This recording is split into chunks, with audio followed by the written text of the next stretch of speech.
What's up my people, my name is Spicy and today we are reading Pretty Obvious That I Don't Work Here.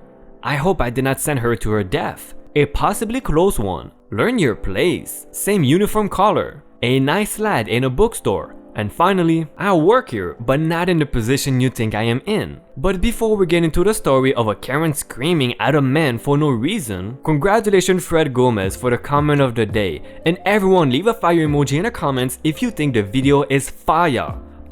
Pretty obvious that I don't work here. For starters and context, I am a trucker by trade and a biker by choice. I am a pretty big guy, a hair under 6 foot and just under 300 pounds, with a shaved head and a big long beard that has more gray than I'd like. I was just running to the store for some lunch and a few supplies for when I head back out in my truck. I had my beard neatly tied up. Honest Amish beard walks too, so I was not looking sloppy at all. And I was not riding, so I was just in a gray t-shirt, jeans, and my truck shoes. Shoes that can be gotten on and off quickly, pretty essential for driving. In other words, dress down.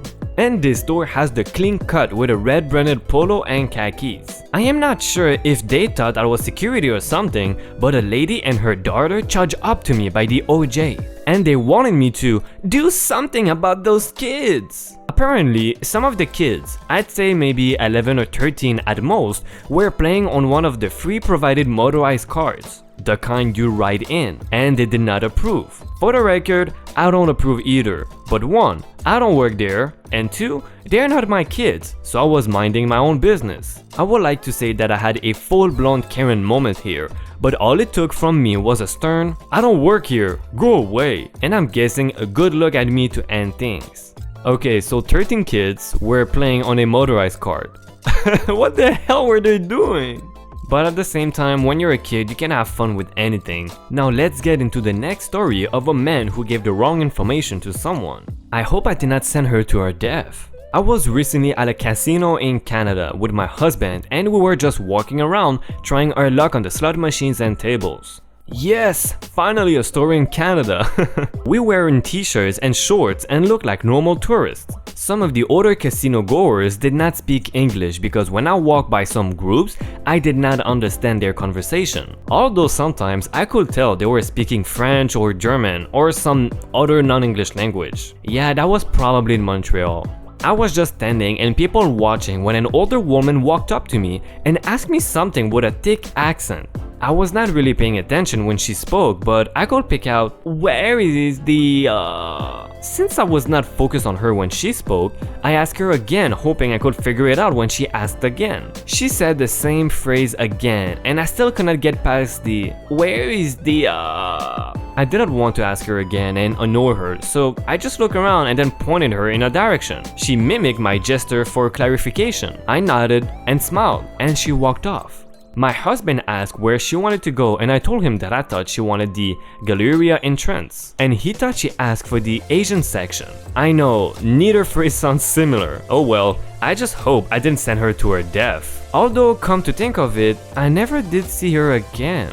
Do you know what else you might not see again? My videos. If you don't subscribe, you might not see my videos again. Can you imagine a world without my videos? I want you to be good and have a fulfilled life. So if you want to help me grow this channel, subscribe. A possibly close one. I had just gotten off work and heading over to Walmart to look for some barbecue replacement parts. I did not find what I was looking for, so I started to leave the seasonal area when I hear, "Excuse me," from C for customer. At this point, I should mention that up until about 3 or 4 months ago, I work at this store. So when I hear "excuse me," I instinctively turn around. Please note that I was wearing simple jeans and a gray t-shirt with my current job's key card on a lanyard. No yellow vest, no name tag, etc. Yes? Do you work in this department? Actually, I don't work at Walmart at all, but maybe I can help you. This is something I tend to do no matter where I am because I like to be helpful that way. Also, since I mainly did returns when I did work there, I knew where many things were. Although they do change things around so often, it is like a new store each time I enter. You know that garden tool that's like a claw and you twist to mow the ground? Do you sell that? Well, I don't sell those, but Walmart might. The customer starts giving me this glare like I slapped her puppy. Luckily, at this point, one of the yellow-vested employees sees what's happening and starts heading her way. I point to the employee. There, maybe she can help you find your claw. And with that, I turn around and walk away. Yeah, I guess it was a genuine mistake. That happens. Nothing too crazy happened, just a mistake. That's fine, right, Karen? Your whole life is a mistake, but that's fine, right? Yeah, that's fine. Learn your place. I work in a pharmacy that is also connected to a store. When a patient is prescribed an over-the-counter medication that is covered by insurance, we don't have it in the pharmacy. I grab it from the front store. Sometimes there are customers that may need help looking for an item, and I don't mind helping them. We were really busy today, and I see that there's an over-the-counter medication that is covered by insurance. So I run to grab the medication, and there was this older man who was holding floss. I didn't pay any attention to him. I thought he was holding it to purchase and was looking for something else. He also didn't say anything when I walked past him. I go to grab what I needed, and when I turned around, he was just standing right behind me. He shows me an empty floss container. I did not see that the floss was empty, and asked me if it will be in the aisle we were in. We were in the aisle for pain medication. I said no and told him what aisle. Then he just looks at me and says, "Learn your place," and walks away. I did not really pay any mind to it until I walked back into the pharmacy. I then thought about what he said and told my coworker that I think an old guy just told me to learn my place. I was wearing scrubs and walked out of the pharmacy, so I am not sure what place I needed to learn. Also, if he asked for help, I would have helped. But him holding floss and looking at pain medication did not really give me the signal that he needed any help. Okay, old man, what the hell?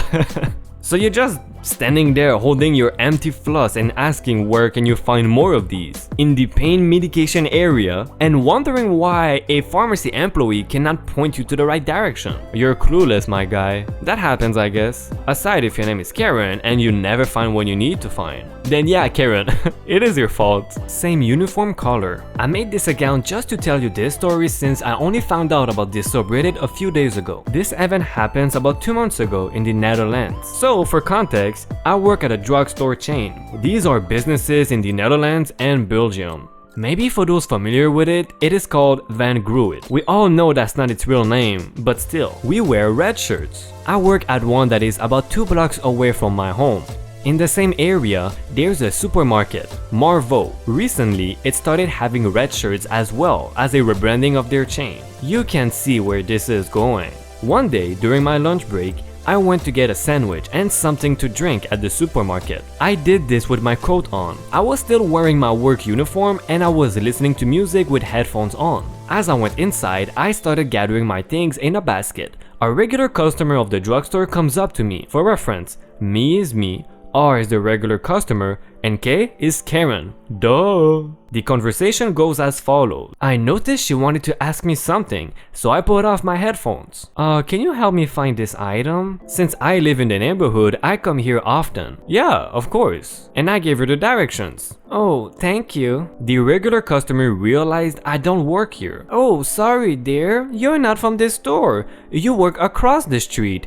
I thought I recognized you. Oh, don't worry about it. I know the neighborhood pretty well, so I don't mind. The regular thanked me once more and went off to do their groceries.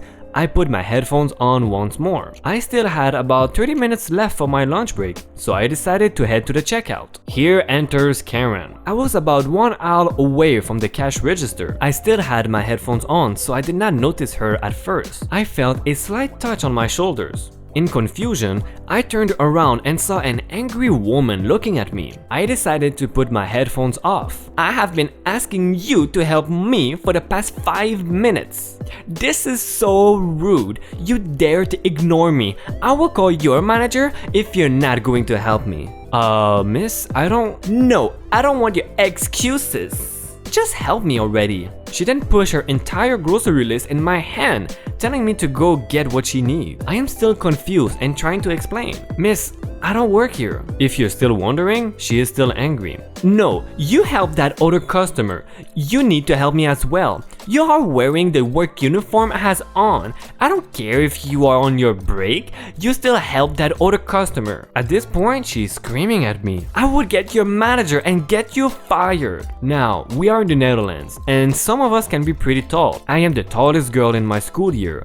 I stand 1.87 meters tall. I was taller than Karen, so I was not intimidated by her 1.6 meter length. At this point, she tried intimidating me by screaming in my face, but I did not feel threatened. I tried containing a laugh because I knew exactly why she still thought I was working there. I wore a red shirt, and because I had my coat on, you could not see the logo. I'm still trying to contain my laughter. I don't care. Go ahead and call the manager. I have every right to not help you. As if a miracle happened, the manager was already there. I am a regular here, so I also know the manager. Is there anything wrong here? Yes, this insolent child needs to learn some manners. I want her fired. So you want me to fire her? And he's pointing at me. Yes, she has been so rude this entire time. Even though she helped another customer, she refused to help me. But I am on my break, so I really have every right to not help you right now. Yes, she's on her break and she has every legal right to refuse to help in this situation. But she helped the older lady. She could have also helped me. You should fire her. Firstly, this person is a kind person and helps those who are friendly to her. Secondly, I can't fire her since she does not work here. At this point, Karen was flushing red. She started mumbling some things to the manager, which I could not. She tried walking away, but the manager stopped her. I think it is given you should apologize to her. Karen apologized in a muffled voice and returned to find the items herself. Since that day, I've never seen her again. Flashing news! Karen apologized for her mistake. That is... wow, a rare event. I hope you guys will remember this one because it will not happen very often. A nice lad in a bookstore. This is a positive story to regain your trust in humanity. I was in a bookstore that has orange blouse with a logo on it as a uniform browsing the manga section. I was wearing my full black outfit when a man tapped my shoulder and tried to ask me where something is. I lifted my head from the shelf full of fairy tale and soul eater and gave him a confused look, ready to blast a "I don't work here, sorry." When the lamp lit up for him and he apologized like 1,000 times and left to ask someone else. Nothing intense, nothing to be mad about, just a 30 or 40 years old nice man. Oh, that's actually a cute and short, sweet, nice, good, enjoying, wholesome story. I liked it. For once, the one making the mistake realized the mistake before the other person, saying, "Hey, I don't work here." It doesn't happen very often, so when it does, we need to appreciate it. I work here, but not in the position you think I am in. So, backstory. I work taking care of developmentally disabled adults, helping them do very simple tasks and making sure they do basic things. Eating, having their diapers changed, making sure there's a fresh episode of Barney on every day, without any issues. We call our disabled clients consumers. I love all of them aside from a few, but I digress. On occasion, I am mistaken for a consumer for no apparent reason. Yes, I am a high-functioning autistic, but I have a college degree. Most of the other staff don't. And the consumers are about as smart as anywhere from toddlers to second graders, with ages ranging from 40 to 75 years old. I am 22, but look roughly 16 to 18. I am running van duty, which is essentially waiting for a van to pull up, asking who they are here to get, and getting that consumer on the van. A company van pulls up, driving by a woman I don't recognize. Me is me, and VD is for the van driver. I get out of my chair and move to the glass door, waving. The van driver shakes head no. I lean on the push door, slowly opening it. The shaking intensifies from the van driver. I prop the door open so it won't lock me out. The van driver rolls down the window. "You need to go back inside. I'm not here for you." I know, I can drive myself home. Who are you here to pick up so I can go get them? At this point, her face goes pale and shocked, and it occurs to me she thought I was one of the consumers trying to get out, since I had not spoken until then and most of the consumers are non-verbal. "Oh my gosh, I'm so sorry. I thought you were one of the new consumers. I am here for her. I'm sorry." She apologized a few more times while I brought the consumer out, but at the end of the day, I still felt a little insulted. Please, Reddit, let this be a lesson. Never Never assume someone's intelligence just because of your own assumptions. The driver always remembers my name now and is always very polite to me. Wait, hold up, this is the complete opposite of a I don't work here lady. It is a I do work here lady. Oh man, I love these stories. But before we get into the final story, here's a fun fact. 100% of my subscribers are awesome. So if you're not part of my subscribers, I got some news for you. But hey, it's never too late to be awesome. Now let's get into it. Everyone, you better help me grow this channel so I can create better content when working with professionals. So if you care just a little bit about me, please support me by liking the video and subscribing so you see my videos more often. Comment down below the best story of this episode, okay? Bye! Oh my god, you better do it.